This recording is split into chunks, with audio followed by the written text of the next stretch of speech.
Your company, it seems like it's going to withdraw.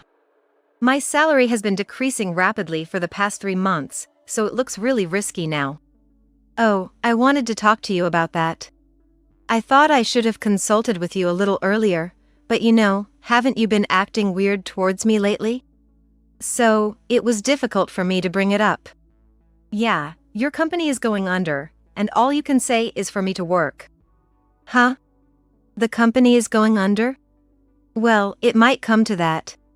But what I want to discuss isn't about that. What?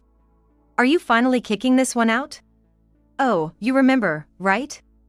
I told you before that company seems to be going under. It seems like it's actually true. Even though I put up with her low facial attractiveness because her parent is the CEO. Sure, it's cool that she's raised overseas and good at her job, but raising the bar with that, and with this face? At least if she were beautiful, there would be some saving grace. What are both of you talking about? I married you expecting money. And now, the company is going under? Probably the offshore side isn't doing well either, right? Get out, you ugly who doesn't earn a single cent. I'm embarrassed to introduce you to my college friends, so please stop being mom. When they learned that the company I work for is going under, my husband and his stepchild suddenly changed their attitudes, as if they had turned their backs on me. The hurtful words they threw at me were slowly breaking my heart. I had a lot I wanted to say, but given everything that had happened so far, I no longer had the energy for it. I understand. You want me to divorce and leave this house, right? That's right. You're smart, so you caught on quickly. Well, even if you regret it, I don't care. If my husband wanted a divorce, then I would grant his wish. By simply agreeing to the divorce, my husband would surely regret it deeply. My name is Emily. My parents live overseas, but I have been living in Nebraska for about 5 years now due to work-related reasons. My father is the CEO of a company that develops software, imports and sells software, and I work at the branch of his company. I would be imagined as a beautiful girl who was highly praised. However, that wasn't the case in reality. I have a plain appearance, and I'm not good at interacting with people outside of work, so I think people around me found me difficult to approach. Even during my student days, I spent my time alone in the corner of the classroom, and as soon as class was over, I would leave school faster than anyone else. As someone like me, it was impossible to suddenly change my personality in an unfamiliar place, so I continued to be the introverted person. Being a loner is nothing new for me. That's why I didn't try to forcibly expand my personal connections outside of work. Rather, I had given up because I thought I couldn't do it. It seemed like the gods took pity on me, as after living in Nebraska for 5 years, at the age of 37, I was blessed with a good encounter. Well, Emily, you work at a software development company, huh? That's impressive. I also work for an IT-related company. But I've never heard of the name of your company. Sorry for my ignorance. Oh, don't worry about it. Our company deals mainly with servers and networks, so not many people would know about it in the first place. Besides, I'm not actually involved in development. My main responsibilities are in procurement and sales. So, I'm far from being impressed. The Dart bar I frequented often had a lot of customers from overseas who had come to work in the US. Because of that, the atmosphere in the bar was friendly, and even strangers would strike up conversations easily. Although I was usually a loner, there were times when I wanted to interact with people. It was at this dart bar that I met the man who would become my husband. Emily, you don't play darts? I just came here to have a drink. I don't play darts. Are you having soft drink, Sam? Yeah. I'm just here because my senior colleagues at work drag me along. I don't drink alcohol, and I don't play darts. It must be challenging dealing with office politics, huh? Sam checked his phone for the time and placed the drink he was holding on the counter. Huh? Are you leaving already? It's only 7 o'clock. My daughter's coming back from sport club soon. Since I don't have a wife at home, I need to prepare dinner. So, even if my coworkers invite me out, they usually let me go around this time. It's a convenient way to avoid any complaints. I couldn't help but laugh at Sam's joking words. He noticed my reaction and returned a light smile before heading over to make an excuse to his senior colleagues. From that day on, I began looking for Sam whenever I went to the dart bar, and he would always approach me with a greeting when he spotted me. "So, Emily, you work for your father's company, right? That's impressive." "Oh, not really.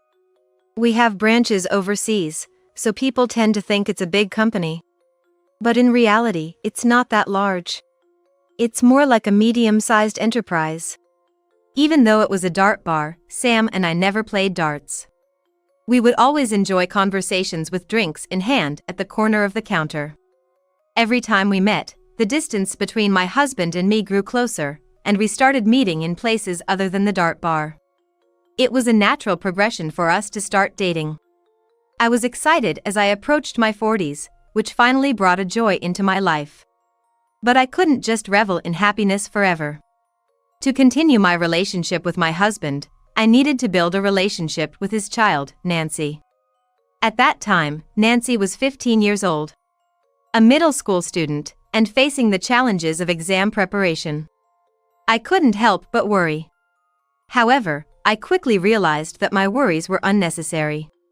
"Emily, you lived overseas until 5 years ago, right? You have all these cool qualities. Why are you even dating someone like Dad? Don't pretend to compliment Emily and then bash me, alright?" "That's right. It's not nice to say negative things about you. Besides, I'm not that cool myself." I started having dinner with my husband and daughter at our house. We enjoyed our meals, making jokes and having fun as a family of 3. It looked like an ordinary family dinner from any perspective. And I couldn't be happier about that simplicity. My relationship with my daughter was also excellent. 2 years after we started dating, my husband and I got married. Up until this point, everything had been going smoothly, but things started getting busy. Especially when it came to introducing our parents to each other. Taking my husband and his parents to the place where my parents live, I faced the challenge of their lack of understanding of foreign cultures. "Is this a document from your company, Emily? It's all in French, and I can't understand anything." "Well, this part explains our main products." "What about engagement gifts?" "It's not a common here, so it's not necessary." My mother and I were kept busy, managing them. However, our busyness indicated that my husband and his parents were making an effort to understand my background and my parents' culture. Despite the chaos, I felt a pleasant sense of exhaustion. After a successful wedding, I began living with my husband and daughter as a family of 3 in his house. I thought we were starting a happy life together. However, things gradually started to take an uncertain turn. A year after our marriage, when Nancy entered high school, my husband made a proposal. I realized it when Nancy was preparing for high school exams.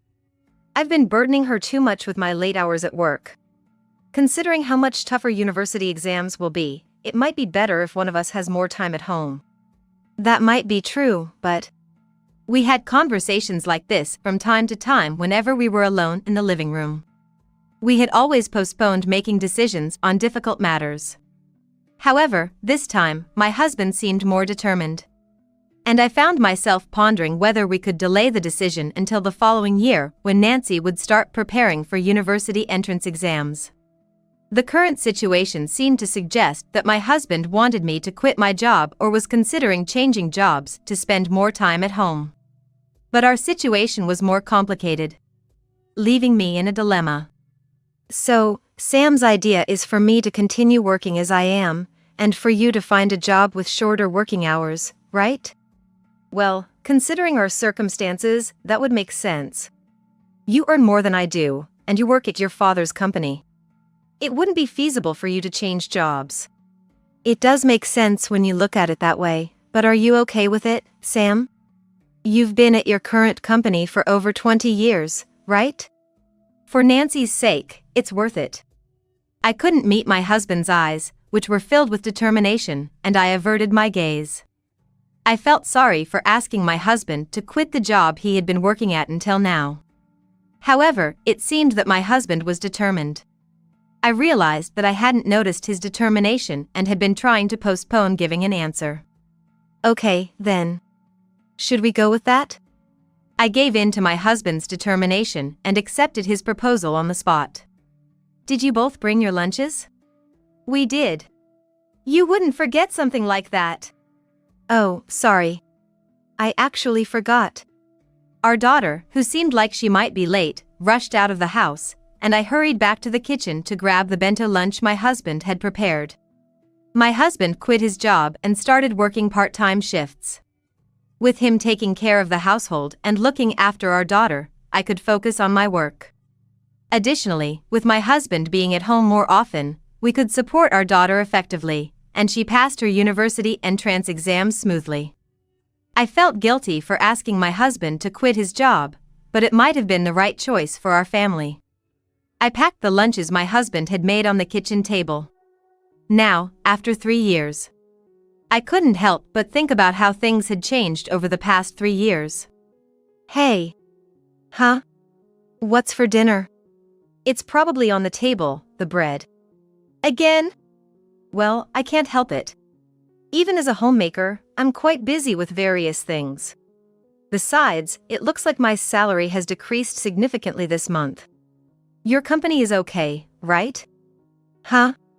My company? Yes, it's fine, don't worry.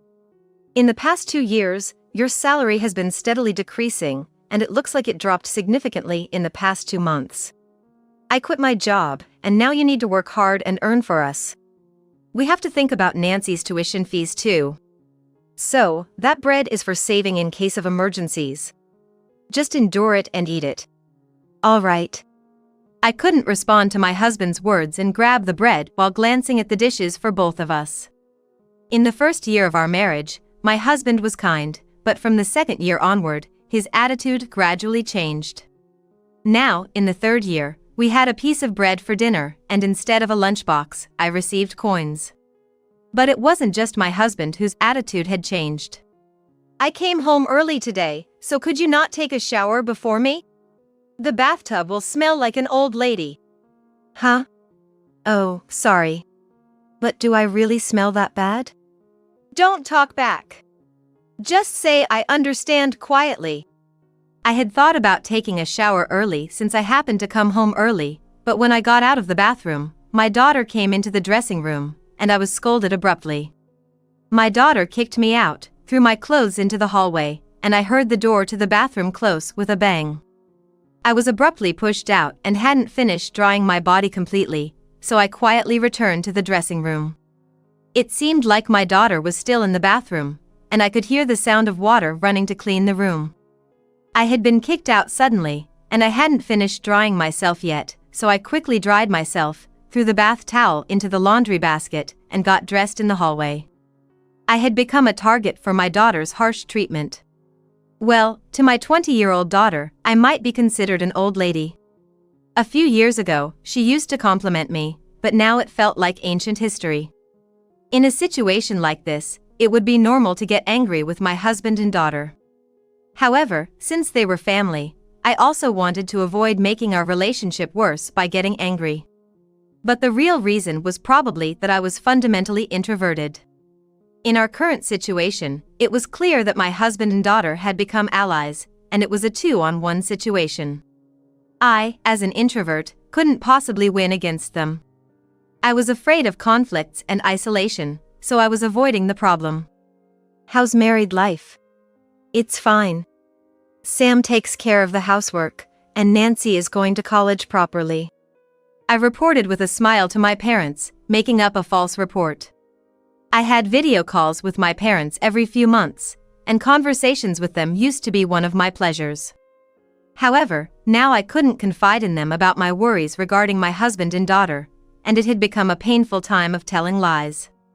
If I were to confide in my parents, all the pent-up frustration and sadness I've been holding back would surely overflow and become unstoppable. Furthermore, my parents are on the other side of the ocean, so I can't easily rely on them, and I don't want to burden them with worries from such a distant place. That's why I forcibly swallow the troubles that have been building up inside me. I should just yell at my husband and daughter. I should confide in my parents, even if they're across the sea. Some may feel frustrated, but that's the nature of being an introvert. However, I'm aware that not taking action and not properly explaining the reasons for the decreasing income are only fueling the fire. But being an introvert isn't all bad. Sometimes, by not taking action myself, problems can resolve themselves. In this case, it resulted in my husband making a self-destructive move. One day, when I returned home from work, as usual, just a bread was placed on the kitchen table. I picked up the one and let out a sigh, and at the same time, my husband spoke to me from behind. I think I'm the one who wants to sigh. Huh? I had let my guard down, and suddenly being addressed from behind, I flinched for a moment. Oh, you startled me. I heard from a former colleague at your old company that your company might be withdrawing. Your income has been decreasing steadily over the past 3 months, so it seems really precarious. Oh, that's what this is about. I did want to talk to you about that, and I know I should have talked to you a little earlier, but you know, Sam and Nancy have been like that towards me lately, so it's been hard to bring it up. Talk? You're just going to tell me to work because your company is going under, right? Huh? Is the company really going under? Well, it might come to that. But what I wanted to discuss isn't that. What? Are you finally kicking this woman out? When I tried to explain the reason for my previously difficult to discuss income at the company to my husband, my daughter, who had heard our voices, came into the kitchen. She stood next to my husband as a matter of course, and it seemed like she was fully intent on blaming me with the two of them. Oh, I told you about it before, didn't I? It seems like her company might go under. It looks like it might be true. Seriously. So, there's no point in you being in this house anymore. Right? I quit my job for you. Seriously. Papa is too pitiful. I could only listen to their conversation and couldn't find a way to interject, not knowing when to interrupt the conversation between the two of them. Even I felt embarrassed that my introverted tendencies were kicking in at a time like this. However, my silence only fueled their conversation with unbelievably hurtful words.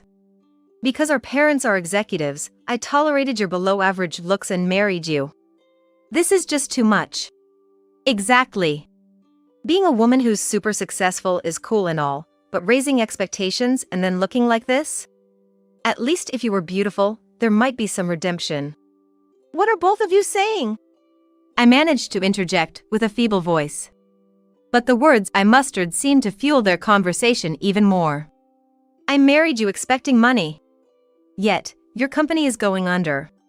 I bet things aren't going well on the overseas side either, right? A useless, ugly wife who doesn't earn a dime is worthless. Get out. Even my university friends imagine a super beautiful mom. I'm embarrassed to introduce you, so stop being my mom. Both of them directed heartless words at me, breaking my heart. There were so many things I wanted to say, but I no longer had the energy to do so. Fine. You want me to divorce and leave this house, right? That's right. You're quick to understand because you're smart. Daddy quit his job and even became a homemaker so that you could continue working, but you weren't doing your part and were going to rely on him from now on because you wouldn't have a job, right? It really sucks. It can't be helped that Daddy will abandon you.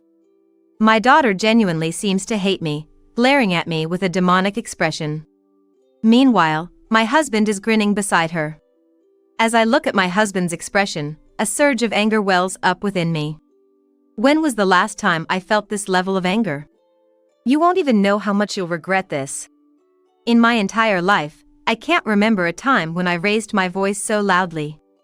I placed the bread I had been holding firmly onto the kitchen table and walked away from the two of them to pack my things.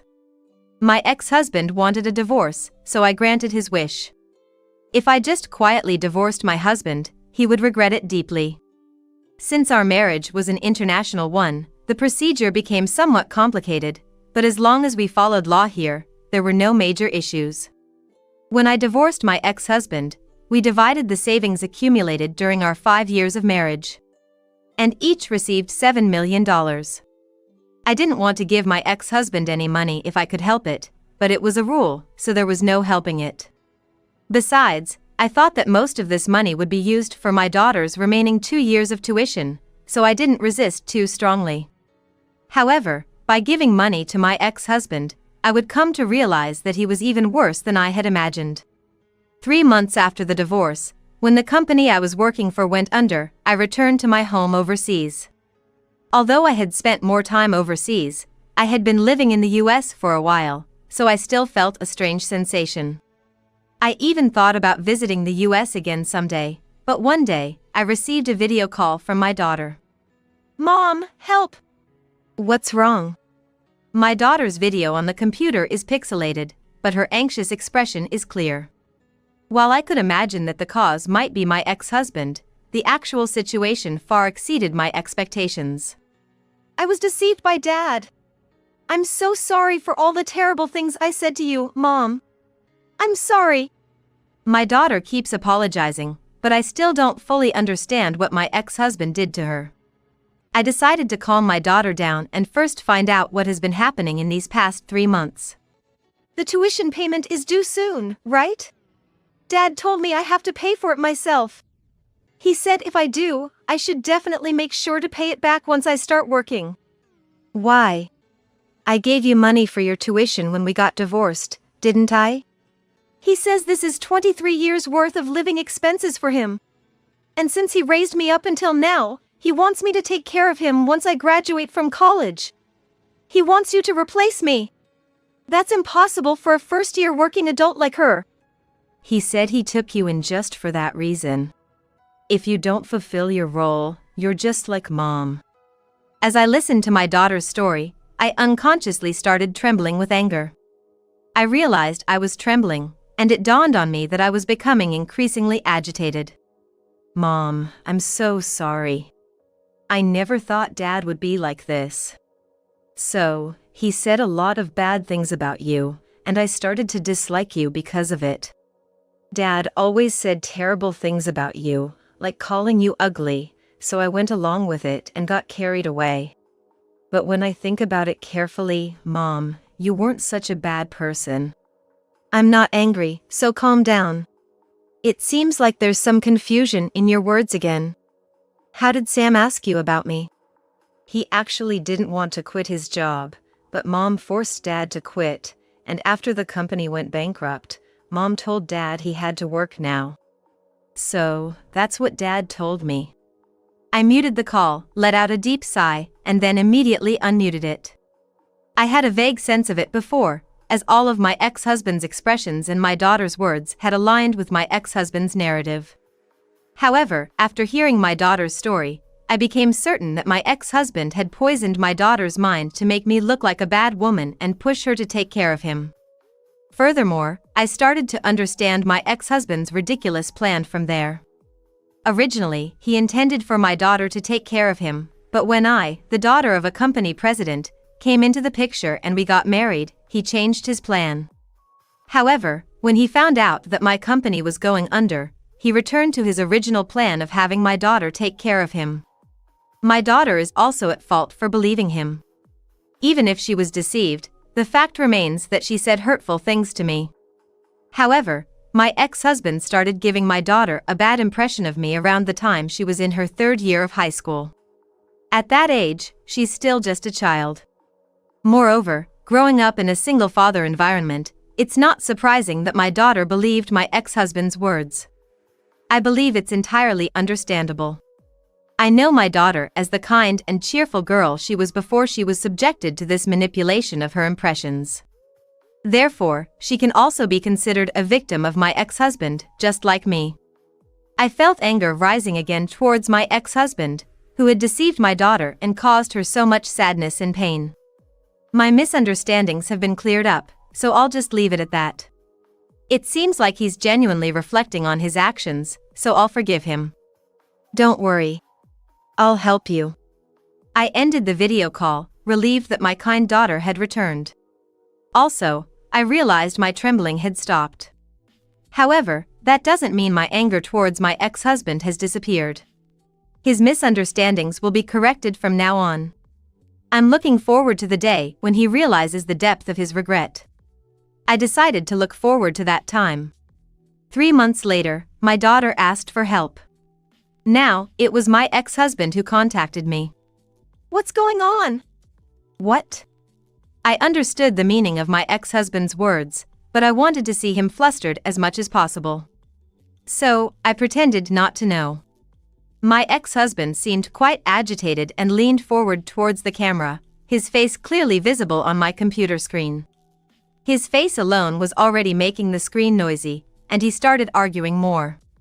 "Nancy suddenly left the house. How can she have so much money? I heard from her that you've been paying her tuition and rent. Your company went bankrupt, and you ran back home. Where are you getting that kind of money? Are you getting it from your father?" Don't be so rude. I'm not like someone who freeloads off their family. I'm sending the money I earn from my work to Nancy, so she has no right to complain. Why do you have the luxury then? Your company went bankrupt, and you must be struggling just like me. Your misunderstanding about the company going bankrupt or my dad's company not doing well in the first place is the root of the problem. Huh? What do you mean? The company here disappeared, didn't it? The company didn't go under because of poor management, it simply made the decision to move to another country, considering the economic situation and prospects there. That means they simply gave up on doing business in the US. The company was gradually winding down, right? We have an incentive-based system, so if there's less work, of course, the salary decreases too. Other employees had various guarantees, but I didn't need them because I had the next big job lined up, and my base salary was enough.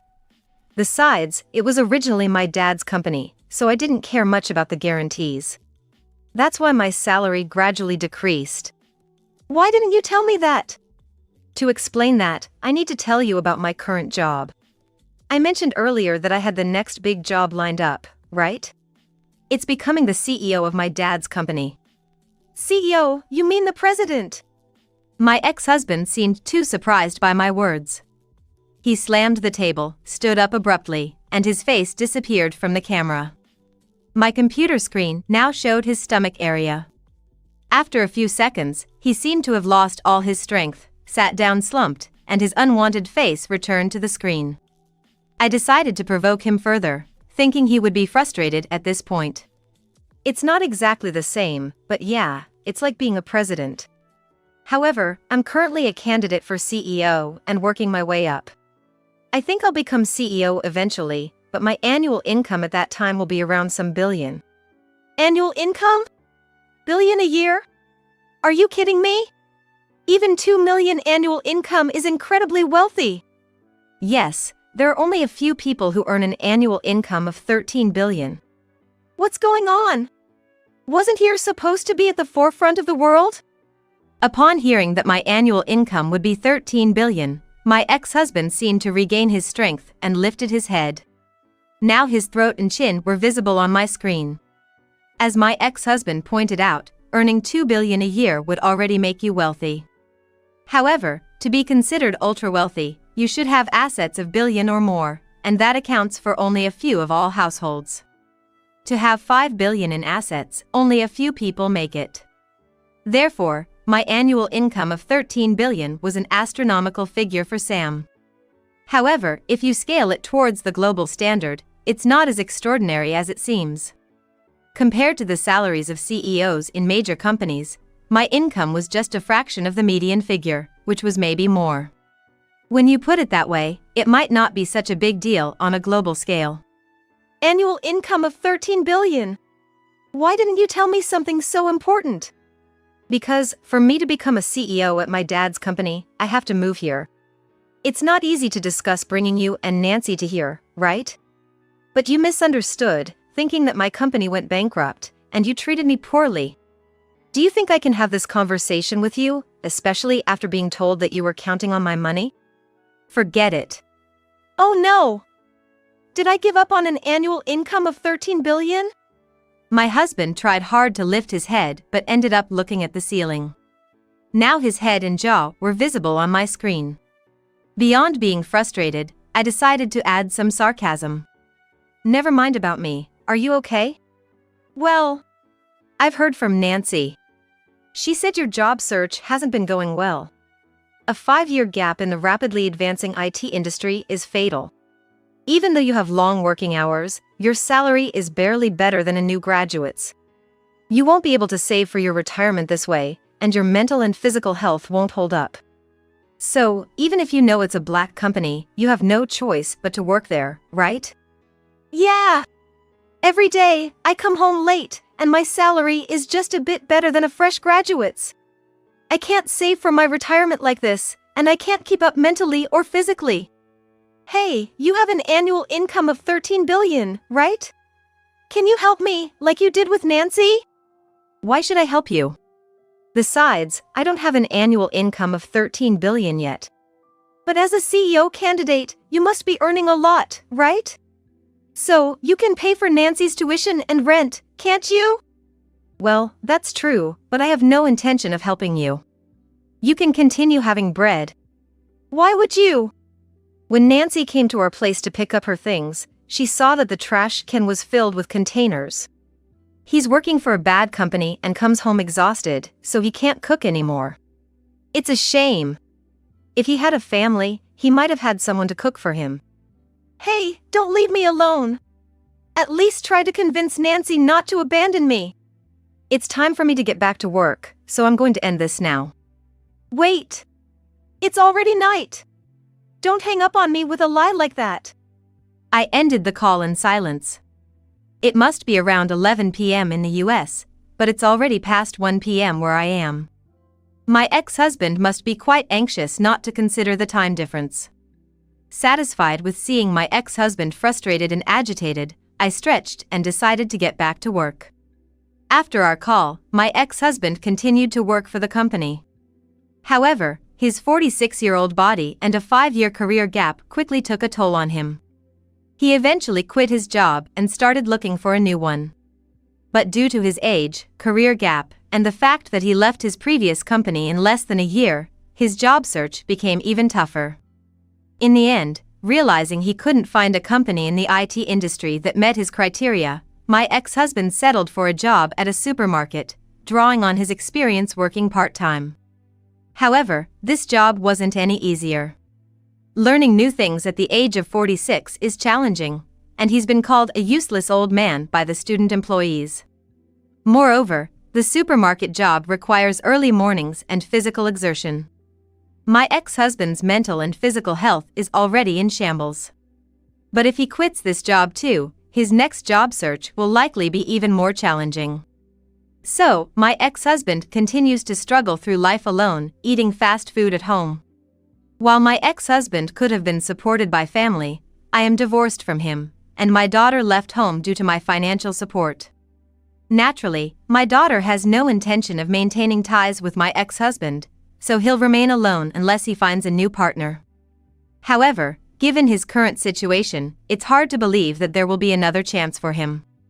So, I hope he can continue to live on his own and make an effort.